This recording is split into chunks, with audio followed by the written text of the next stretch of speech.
of Black America.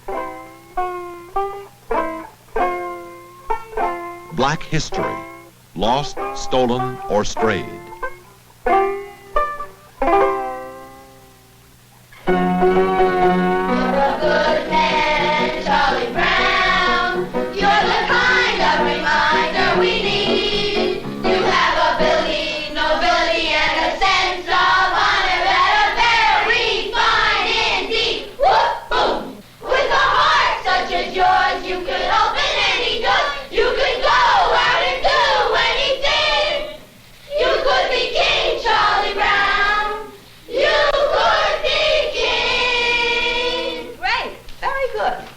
We'll go to lunch now, and this afternoon we'll continue with our game.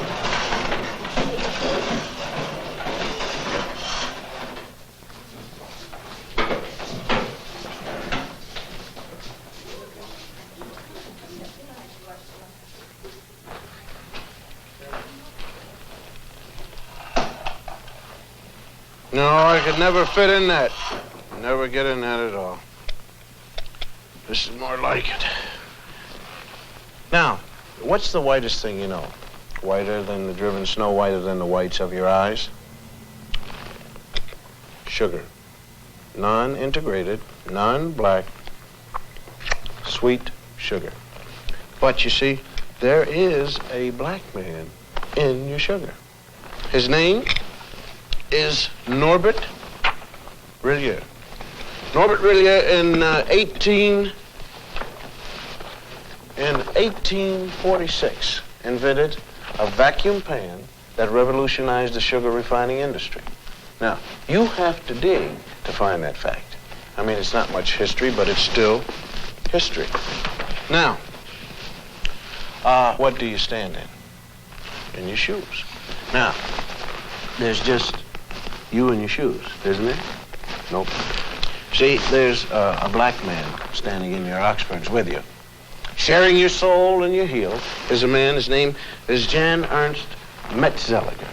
And in 1863, this is a drawing by the kids, Metzelliger invented the machine that made mass-produced shoes possible. Now, you have to dig around for that fact, too. And again, it's not much history, but it's history.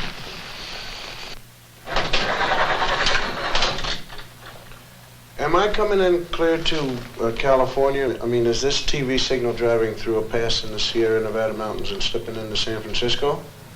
Okay, well, I want to thank you, Jim Beckworth.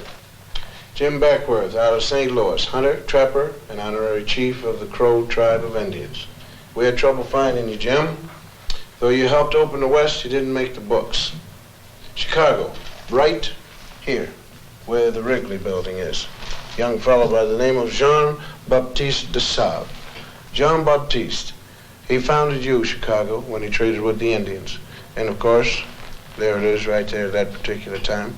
It was called Chicago or Stinking Onion by the Indians. And de Sable, he didn't even change the name at all. Now you take the Lewis and Clark expedition here, right in there. You'll find a black man named York helping to open the West.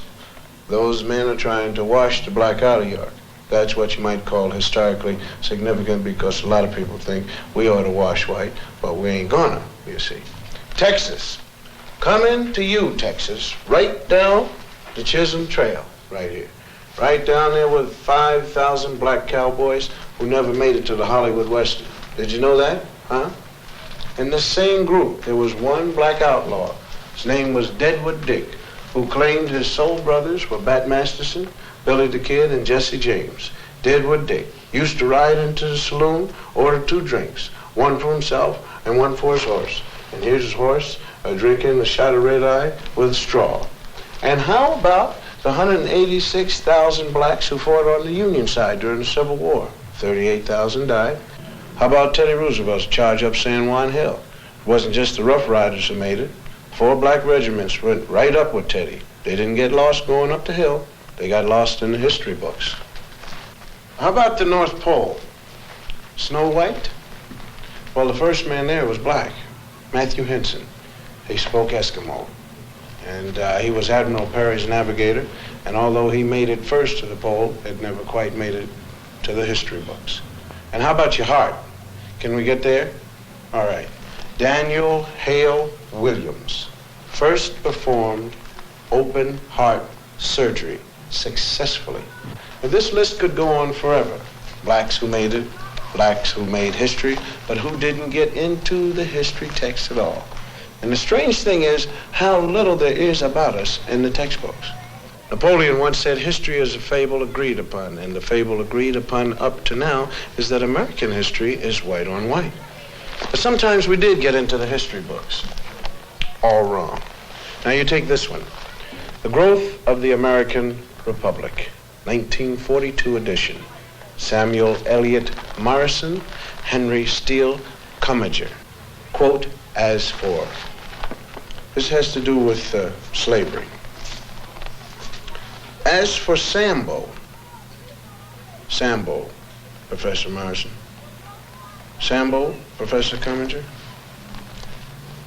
As for Sambo, whose wrongs moved the abolitionists to wrath and tears, there is some reason to believe that he suffered less than any other class in the South from its peculiar institution. Peculiar institution means slavery. Although brought to America by force, the incurably optimistic Negro soon became attached to the country and devoted to his white folks. Unquote. Those lines were written by two Pulitzer Prize-winning white Northern professors.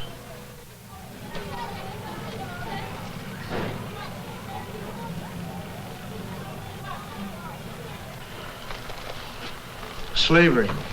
That's the place everybody likes to start Negro history. You have ignorant black men being brought over from Africa in chains. Terrible thing, slavery. But this way slavery is taught, it sort of takes the sting out of it. Because the way it's usually taught, people think that we Afro-Americans started with nothing but little grass skirts like the kids in the Tarzan movies. And though America gave us slavery, America kindly gave us religion and a lick or two of education. And when we get more jobs and more education, then up from slavery.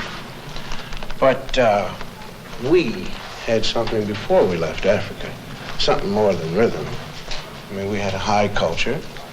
Culture was so high that great artists in the world are still borrowing from it.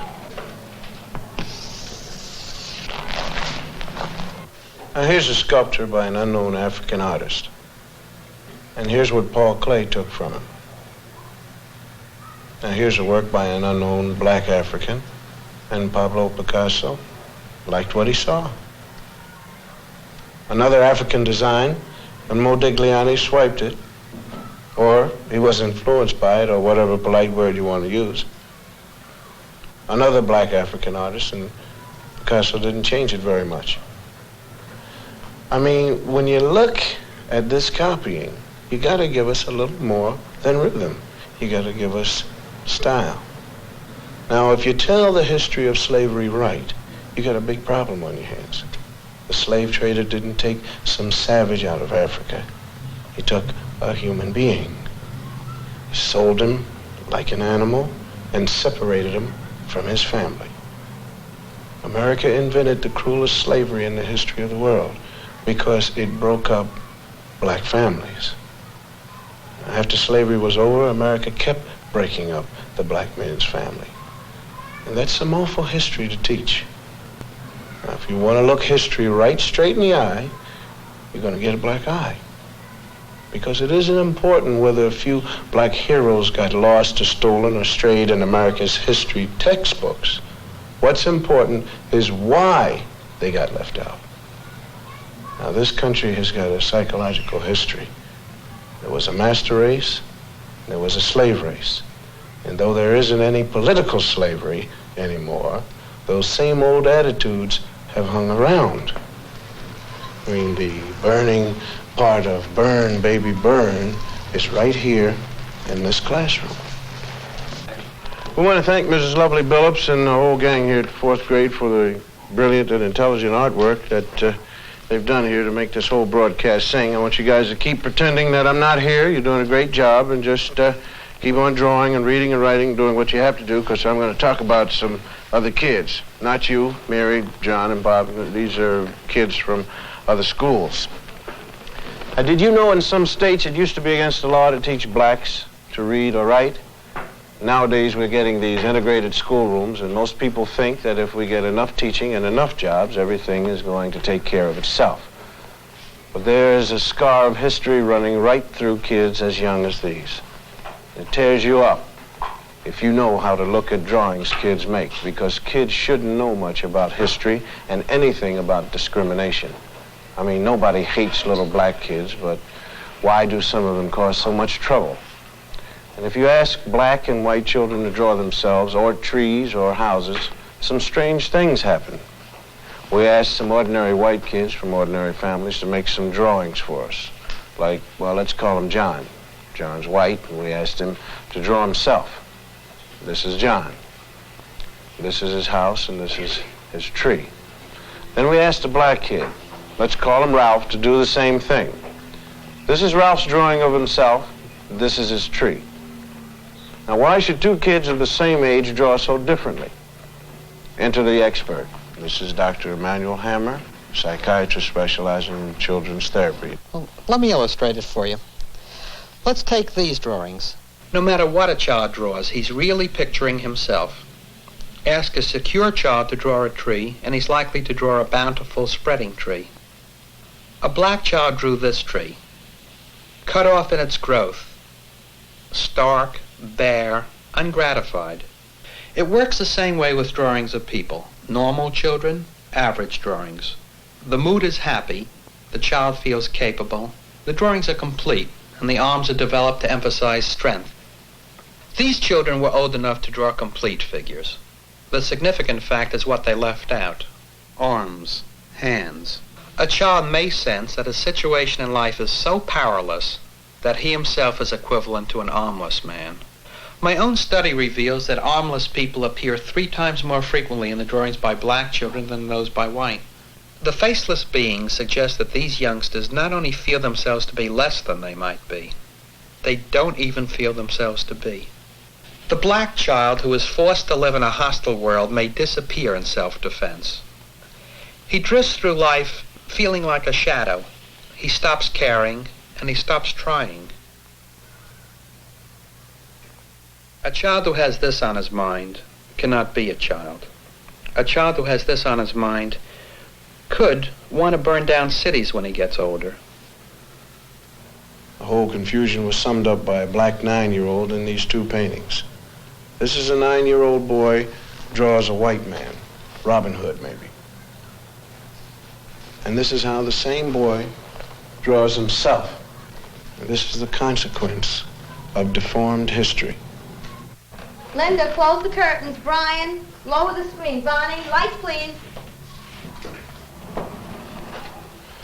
In the past 50 years, 33,000 feature films have been made in the United States, and about 6,000 of them have had parts for black actors. For the most part, the black portraits have been drawn by white writers, white producers, and white directors for a white audience. Most black parts were the way white Americans wanted them to be. The black male was consistently shown as nobody, nothing. He had no qualities that could be admired by any man, or more particularly, any woman. When the sun goes down, the tide goes up, we dark together around and they all begin to shout, hey, hey, Uncle Dudley's feet. White people didn't like to think much about them, sort of like a relative you got in a rest home. I mean, happy darkies, dancing and singing was all they wanted to hear about. Being good Christians, the whites out front liked to think the blacks out back were kind of happy.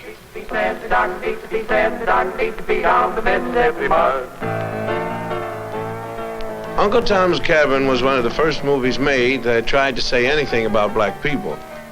Uncle Tom was changed a little each time it was put on the stage, and all the parts were played by white actors, and by the time they made a movie of it in 1903, Uncle Tom was just the white man's idea of a good nigger. You might say he was what H. Rap Brown ain't. They made this picture 5 times, and by the time they finished with it, Mickey Rooney could have played Uncle Tom.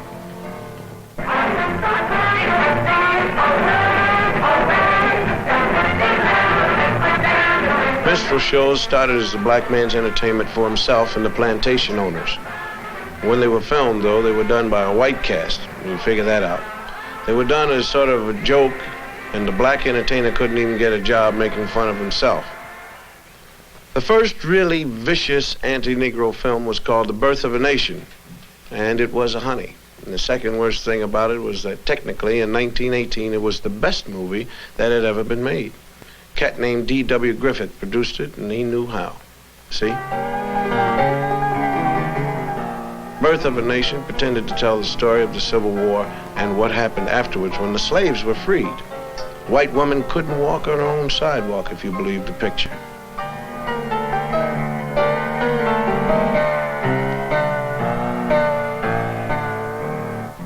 In the South, Negroes got the right to vote, and the movie showed black vote collectors refusing to accept white votes, and black people sneaking in extra votes. And if these black bad guys don't look very bad to you, it's probably because they were white actors wearing burnt cork. Negro legislators took over in the South, and in the film they were made to look like apes.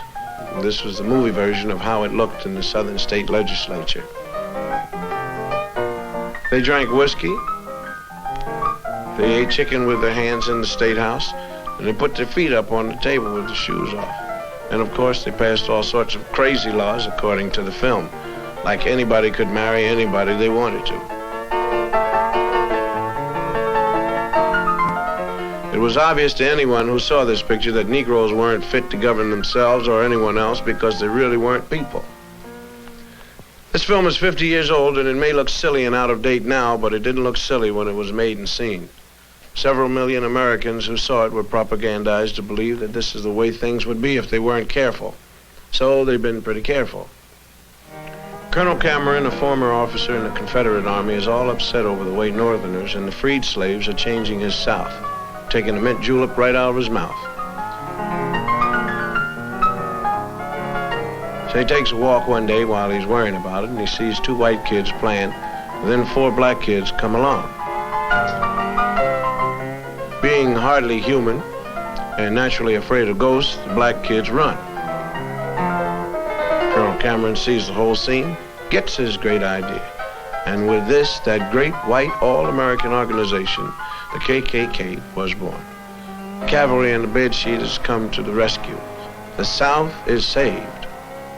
In this picture, the Ku Klux Klan was the good boy who saved the South. Most Hollywood films, though, even the early ones, weren't really nasty. Nobody was sitting around saying, hey, let's take care of the niggers. What producers were doing was making money. And to make money, they made pictures that white ticket buyers would enjoy. They showed Negroes the way most Americans like to think of them. To blame Hollywood is like throwing a rock at the mirror because you don't like what you see in it. Burt Williams was one of the great vaudeville performers. He couldn't get parts in white pictures, so he made a lot of short comedies. He played the part most Americans consider typical Negro. He wasn't bad, really, just lazy, stupid, and happy the way he was. And his feet hurt. He was afraid of most everything. And when he was scared, he shook and his teeth chattered. Unlike a scared white man, the black man's eyes could pop out of his head. And when he was scared, he was so scared he couldn't talk. And he was also so scared he couldn't run.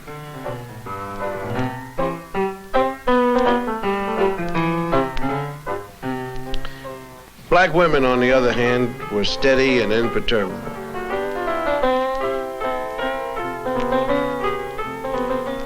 They stood like a rock on the face of things that scared black men.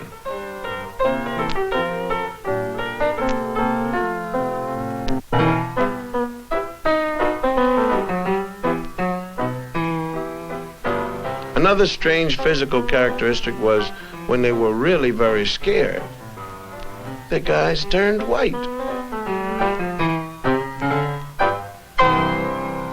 When you look back on these old films, the patterns come jumping out at you. The most consistent thing about them was the attack on the black man. He was never even given the privilege of being a man. He was a boy. as in, you know, here, boy. They had a lot of other great qualities besides being cowardly. For instance, they stole chickens. Who's in there? Who's in there? Ain't nobody in here but us chickens.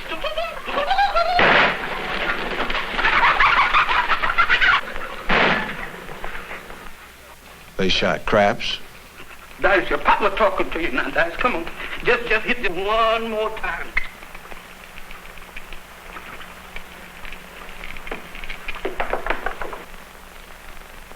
Ah. And lions weren't the only thing they were afraid of either. They were afraid of gorillas. Wonderful. Is that you next to me? Wonderful. Is that you next? Now, come on, Wonderful. Now, don't stand around. Come on, tell me the truth. Is that you next to me? Wonderful, please say yes, that's you.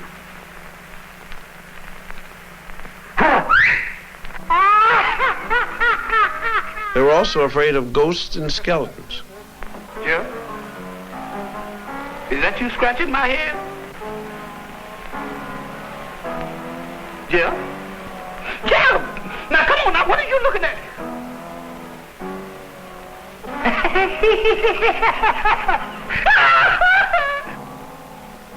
What's your hurry, boys? Even when they were little boys, they had these characteristics. Farina in our gang was the boy.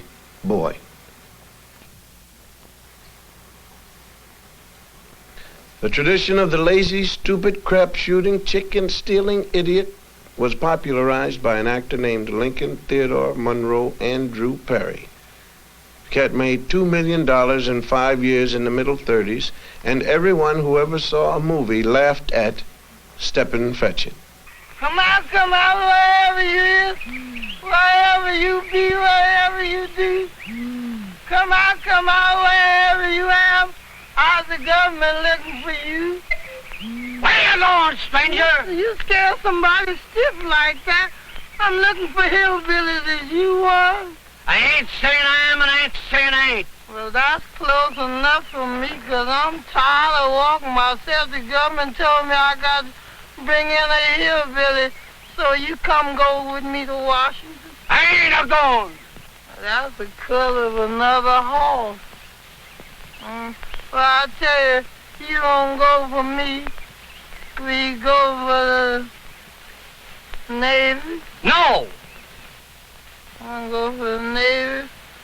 Well, I tell you, go for the Army. No, I won't go for the Army. No, I won't go for Texas. It's too bad he was as good at it as he was. The character he played was planted in a lot of people's head, and they remember it the rest of their lives as clear as an auto accident. What's that? Are you an Indian? Yes, I'm Indian. Man, you don't know. I'm Indian. I got 1/4 of Cherokee, 2/4 Seminole, and I got 4/5 Hiawatha. Wait a minute. Hiawatha was a woman. I can't help it. I got 4/5 of her. He played in movies with other actors who were as American as Mom's raspberry jello. If they accepted the stereotype, how wrong could it be? Judge Rickman, can I see you some, please? Well, I'm pretty busy. Yes, but I just want to ask if you heard about it. Hear about what? About over at my house, night before last. Oh, another baby? Yes, you sure guessed that you heard. What's his name? Oh, we call him L.R. Elias Rigby Livingston. Oh, named him after me, did you? Yes, Elias Rigby. I told my wife, Ethel, I said, honey, I know Judge sure gonna be gratified. Well, of course, yes, I appreciate the honor. Yes, sir. I suppose a compliment, and I ought to do something for you. Yes, sir, that's what I thought. You come over to my place tomorrow, and I'll give you a job. Job? Rake and lead. I asked him to wait. All-American little Shirley Temple played a lot of parts that involved her with black actors. She was always real nice to them. Oh, James Henry, you always do it wrong. This is an imitation Step and Fetch It named Willie Best with Shirley. Come on, Miss Virgie. I just won't budge. I'll show them I'm not The cute little white girl was brave and strong in the face of danger, and the big black man was stupid and cowardly. What are you afraid of them for? Oh, honey child, them Yankees is mighty powerful. They can even change the weather. Yes? Whenever they come around, I never know whether it's winter or summer. I'm shivering and sweating at the same time.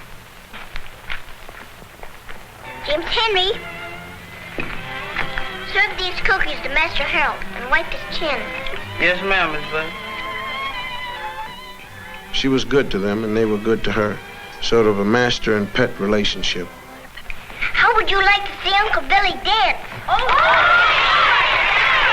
right, James Henry, let's get going, son.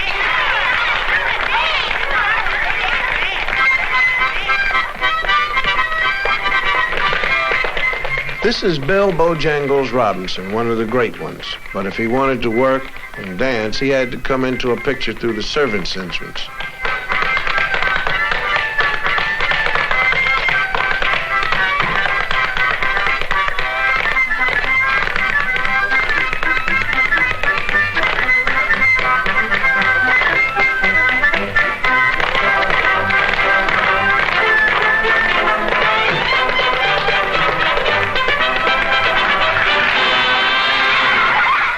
Shirley was good to children, too. They loved their little mistress, and she treated them real good. Hello, Sally Ann. Oh, Dad. Just like they were equals. Go on now, Sally Ann. Miss Virgie, please, ma'am. We all done come here to wish him many happy Returns. That's it. Many happy returns of the day. And we all done made you $1. Here it is. Miss Virgie, there was more I had to say, but Annie, I forgot it. You said everything, Sally Ann. Don't you worry. This is the very nicest present I got. Thank you ever so much. Yes, indeed, children. It was very thoughtful and sweet. Come now, dear. I'll see you later, and I'll save you some cake. We'll be waiting. I suppose it might have surprised a lot of Hollywood writers and producers to know a scene like that could actually make a lot of people, mostly black, sick to their stomach. This is a lot of fun, isn't it?